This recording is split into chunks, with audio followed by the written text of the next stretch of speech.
If we truly believe in Jesus and want to see Him, we can go, but we must rise up to where He stays. And that only can be done through perseverance, meditation, prayer, and the grace of a living Master. Because the Master, the one who is in the flesh, is easier to contact. And the one who is in the flesh is also in the Spirit. But the one who is in the Spirit only cannot be in the flesh. That's why the living Master is more important than an inner Spirit Master. Because otherwise you cannot see. You cannot rise to that level. The Master, when in the flesh, they are also in the Spirit. Therefore Jesus, when He was on the earth, He said what? I and my Father are one. He was on the earth, having the flesh body, and had to eat, walk, drink, like any other mortal. But He said, I and my Father are one. He did not tell lie. He told the truth, because He was in the flesh as well as in the Spirit. He had both instruments to help people in the flesh as well as the people in the Spirit. Buddha was the same. When he was in the flesh, he could even manifest to go to heaven. He took his disciples to many different heavens. If we read different Buddhist scriptures, we will see different kinds of heavens or different kinds of Buddha's lands in them. This is due to the power of the Buddha. He could manifest at the same time in many places on earth, in hell, in heavens, in Buddha's land, in the kingdom of God, etc. So at the same time, He taught disciples in different places and at different levels, and took different people to different heavens at the same time. That is the power of a living Master. A true living Master should possess this kind of power. If not, he is not a living Master. Therefore Jesus, He wasn't only in the flesh. After He died, He resurrected. He flew up to heaven. But that was not His real physical body. It was the light body, the spiritual body. The Bible is too short. The experiences are too few, too rare. Therefore, we cannot understand very much the similarity between Christians' experiences and Buddhist experiences. But for what I understand, for my own experiences, I know Jesus had the same powers like Buddha did. He could appear anywhere, any place, anytime. He had attained Buddhahood, in other words. Christ is just a Hebrew name for Buddha. Buddha is only a Sanskrit name for Christ. It means an enlightened person, enlightened saint, a living Master, embodiment of truth, light, and salvation. Once you attain that level of Buddhahood or Christ, you can save as many people as come to you. Whoever comes to you for help, you can help them. Your treasure is endless. The only difficulty is that not many people will come to you, not the whole world, because most people are covered, obscured by their own ignorance and misunderstanding of what a Buddha should be, what a God should be. Too much hallucination and too many doctrines, too many dogmas keep people away from such a living embodiment of truth. If you are Buddhist, you're stuck in Buddhism, and you always pray to the wooden Buddha, hoping for salvation after you die. Well, if you are really sincere, you get it. No doubt. If you really sincerely repeat the name of Amitabha Buddha, the utmost purity from your heart will touch His spirit, and He will take you to liberation after you die. That's no doubt. Or even in this life. But very seldom can people be purified by themselves to such an extent. Therefore, the Buddhas, Christ, or the saints have to manifest themselves time again and again into this world to show themselves in the flesh in order to get direct contact with them and help them to go home. Therefore, we see many periods of time, the Buddha came, Christ came, Prophet, Muhammad, peace be upon him, came, etc. All this we call prophets. are the messengers of God. They are truly the messengers of God. They have contact with God in heaven, and they have contact here in the world as well. Just like you are a big boss of a big company, you have your office everywhere and your representatives everywhere, and they can take care of people's problems when they come to your company. If you have no representatives in Australia, for example, it's difficult for people to know that you exist in Germany or in America, that your company sells such and such in America. And so many small problems and details, you need to be in direct contact in order to solve the problems. So the messengers of God, the so-called enlightened saints, are representatives of God. Coming in contact with them, we will come in contact with God in due course. And it's a direct line. So when we get enlightenment, we will create a new heaven. And when we do something bad or sinful, we create a new hell. Do not think that hell exists already and waits for you to fall into it. No, we create it. Heaven and hell are all our own creations. Let me tell you a story from Indo mythology. There was a man who was very rich, and he died. He died, and then he lived in a very beautiful palace in heaven. He lived there, no problem. Everything was beautiful, and there was a golden palace for him. But he lived there for many days. He saw no one around him, no one at all. So he went very far, far away, and then he kept asking an angel, "What happened to my palace? I have no servants. I have no one around, no relatives, nothing. No one loves me. Why?" The angel said to him, "It is because when you were on the earth, you did not love anyone. You didn't treat your servants very well, so you cannot have them here." Okay, so the man was very miserable, went back to his palace and pondered over this. He said, "Well, if I come back next time, I will be loving to people, so that I attract many people to come to me. Otherwise, I'm too lonely now." So I was pondering. And then as he pondered over this matter, he got hungry. He kept searching in his pantry for food. There was nothing there. Nothing at all. Not even a piece of dry bread or chapatis. Chapatis, Indian bread, yeah. And so he was sitting there thinking, I was so hungry. And then he kept praying again to the angel. He said, "Please come. I cannot come to you now. I'm too hungry. I cannot walk. Please come to me. I want to ask some questions." So the angel, out of compassion, came to him. And the man asked the angel, "What happened? I have no food. Why? I thought in heaven there will be plenty of food. Why did I come here and get hungry?" So the angel said to him, "It was all your making. When you were on earth, you did not give anyone anything. People who were hungry came to you. You didn't give them food and shelter. Therefore now, that's what you get. You have to create them in order to have them here." Oh, so the man was enlightened somewhat. Said, "Well, that's what I get. Yeah, I guess the law of karma." And then nothing to drink. So he knew it was the same thing. That what he did not sow in life, he could not reap after death. As you sow, so shall you reap. So now he was very miserable. So he prayed to God. He said, "Please give me some more time to live, at least 2 weeks, so I can create my better environment so that I can have something to eat and to drink."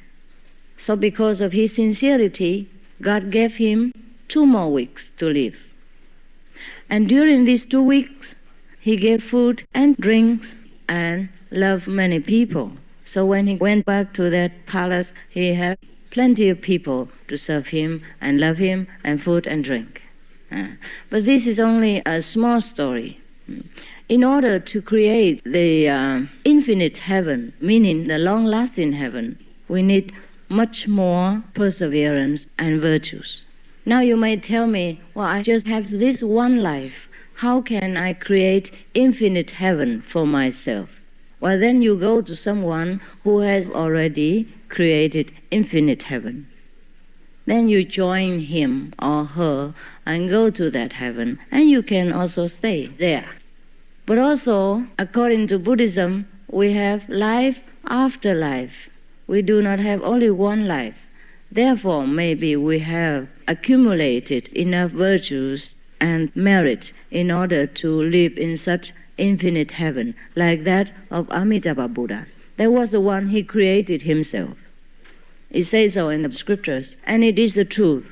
That's why whenever a living Buddha is on the earth, people flock to him to take refuge, because they cannot have enough confidence that they can create their own heaven.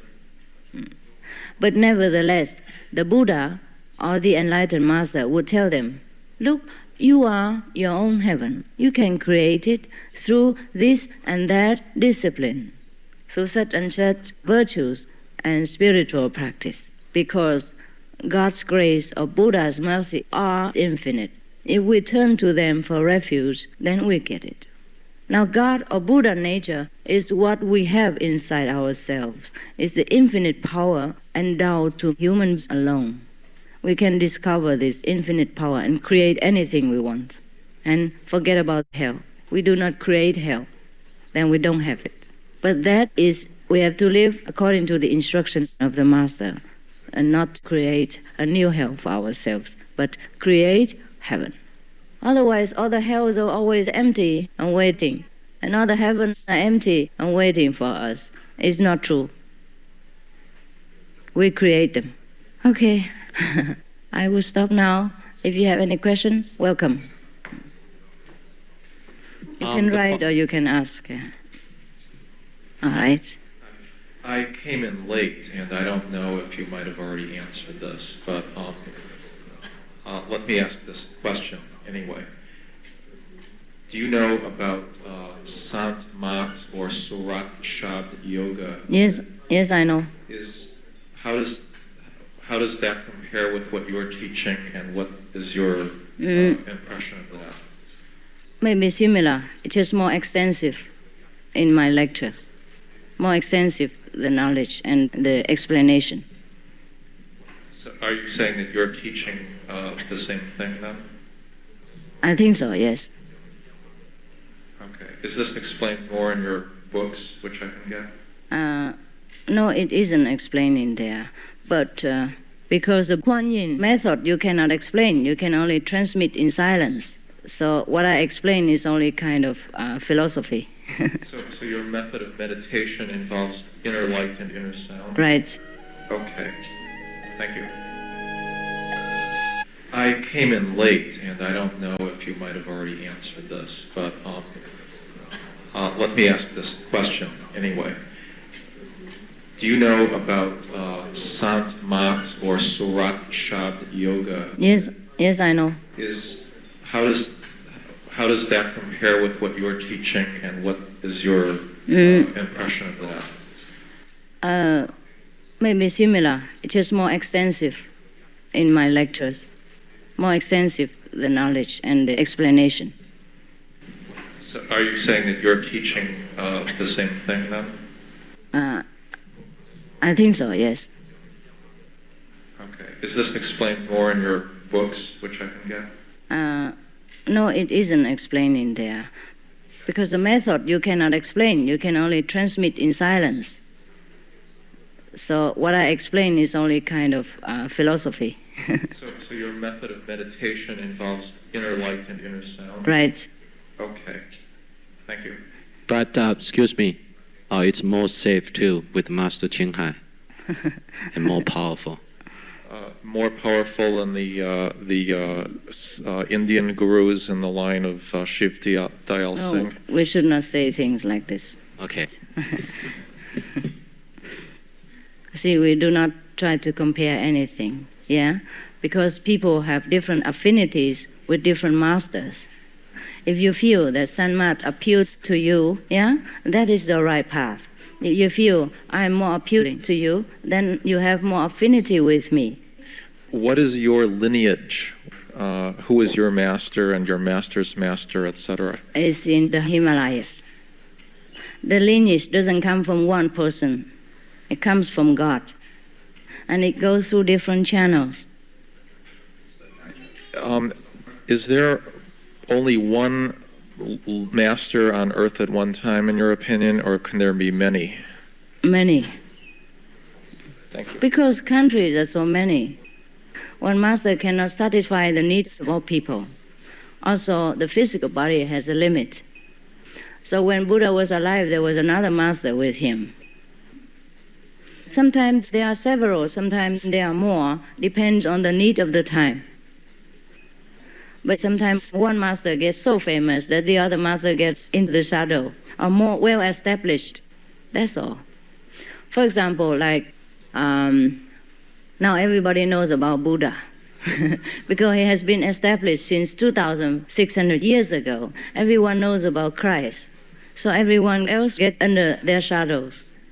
So Sanmat has been established over many decades, since Guru Nanak or something. 500 years ago. Of course they are more established and well known, but that doesn't mean that's the only lineage that exists. Otherwise, where did the Buddha get that lineage? And where did all the Chinese masters get it from? And all the Japanese, etc. At this time, there are more masters than usual. At this time. In other times, maybe only 1, 2, or 3. At this time, there are many more. How does one distinguish among different masters? Are there different grades of masters? In the same path or in a different path? Different paths. Ah. How does one decide who is the one? Yeah. Yes. Are you following Sanmat? I was initiated in Buddhism. With whom? Darshan Singh. Oh, yes. Your Master Kirpan Singh will tell you that there are many paths to God, but the path of the light and sound is the safest. Yeah, he didn't say that's the only one. Are you saying that he didn't say that that's the only path? No, he didn't. He said the safest, the quickest, right, yeah, and the best. Yes. Well, I would say the same too. But he didn't say that's the only one. Sometimes people, through yearning for God, sincerity, or many lifetimes devotion, will earn them the fruit also. What we mean is that without contacting this light and sound, you cannot go to God. But that isn't a method. Because it's not a method really. It's just how to get in touch with the light and sound. And you make any effort to get into the light and the sound, that's it, you are enlightened. But if you have a master who is already in touch with the light and the sound, he helps you quicker, that's all. It's not really a method at all. Just the God power and the longing and devotion. And because within the master there's great longing, great devotion, great virtues. Therefore, it comes to you like a shock and then you are open. But you don't feel shock actually. It just means inside, a very silent shock. If you try it all by yourself, it's hard to get in touch with the light and the sound. That's all.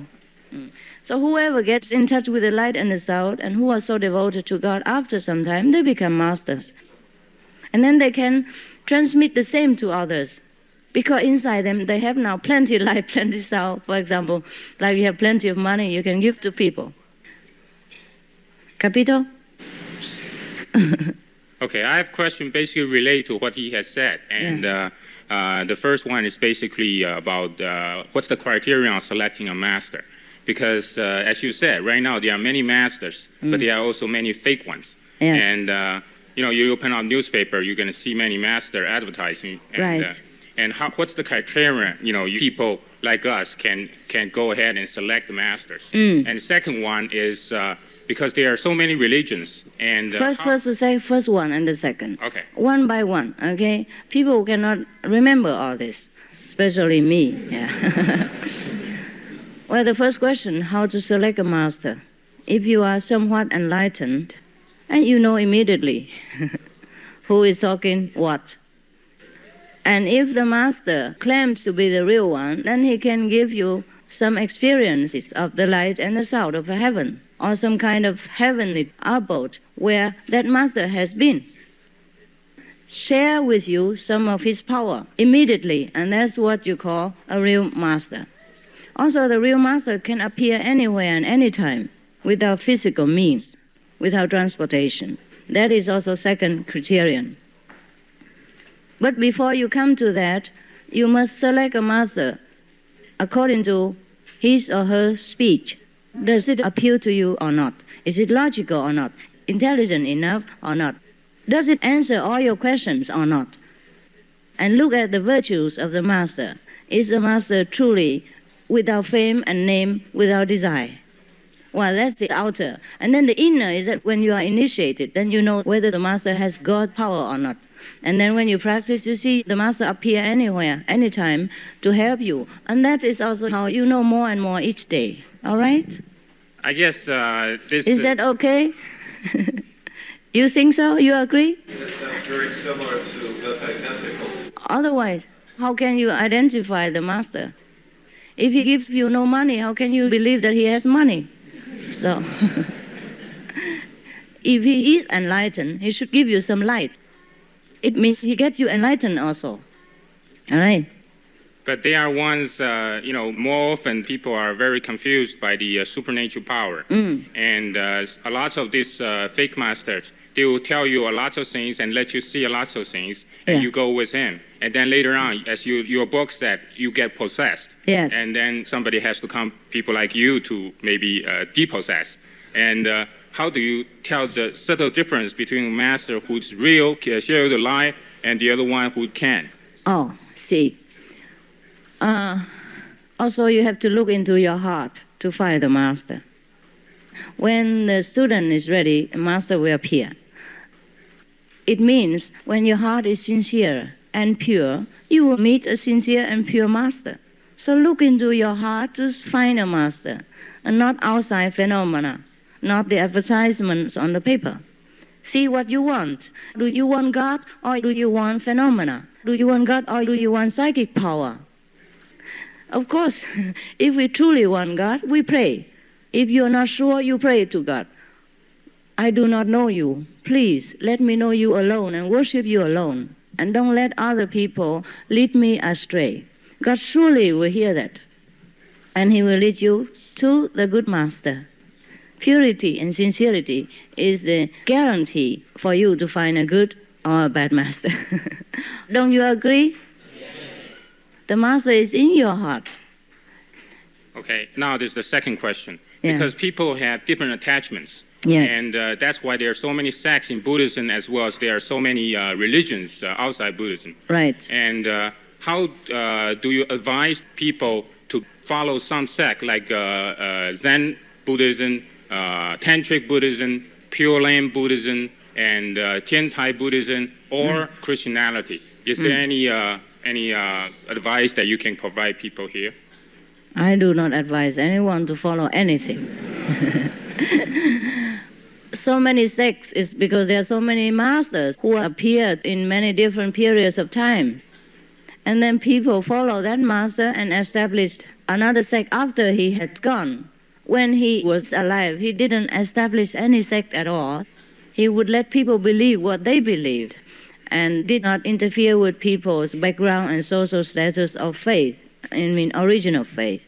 Because the master knows all the faiths came from the same source. It's only established after one enlightened master has left the world, and people just form around that personality and make another sect. Yeah? For example, THIêN sect is from the master who lived at THIêN mountain. Lingqi sect is the name after the master Lingqi. That's all there is. But after the master is gone, whatever sect is of no use. The most important is to get enlightened through any master at all, whether he is Muslim, Christian, or Buddhist, or THIêN or Xinggong. Yeah? You don't care. Because the master will teach you the same thing with your original sect anyhow. But you only know this after enlightenment. Or maybe you are a little bit enlightened somewhat, and then you understand the impact. And later you follow that master's teaching, and you will know everything yourself. And you will understand there is no difference between sects and religions. Thank you. Can you talk about meditation?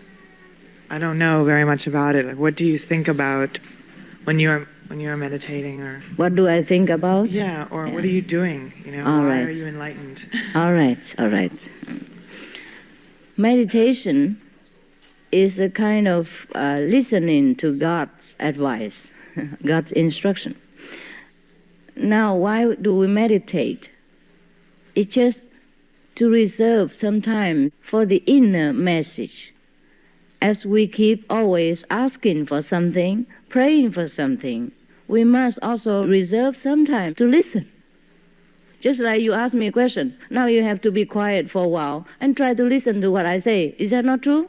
Now every day we pray to God, oh God, oh Buddha, please give me that, please tell me what to do, please that. And then we go out. Always busy and noisy and talking and never listen. So actually meditation is nothing but a process of quiescence. Yeah? Just sit there and listen to see what God answers to our prayers and what the Buddha instructs us to do. That's all there is. It's a very simple thing. You ask and you need an answer. So when we need an answer, we have to be quiet and listen. That is called meditation. Basically like that. But do you repeat a words or anything like this? You must not repeat anything. But then, because most people, they repeat something anyhow. You sit there and you might repeat your husband's yesterday, or you might remember somebody. You might think of your business, or your money, or your anxiety, or your vexation. And so sometimes the master thinks it is fit to let you repeat some names of gods or Buddhas to quiet down, just to replace those chaotic excitements. But repeating names doesn't bring you near to God. It is your longing devotion and the power from the master that help in meditation. Okay? Thanks. Anything else? No? Good.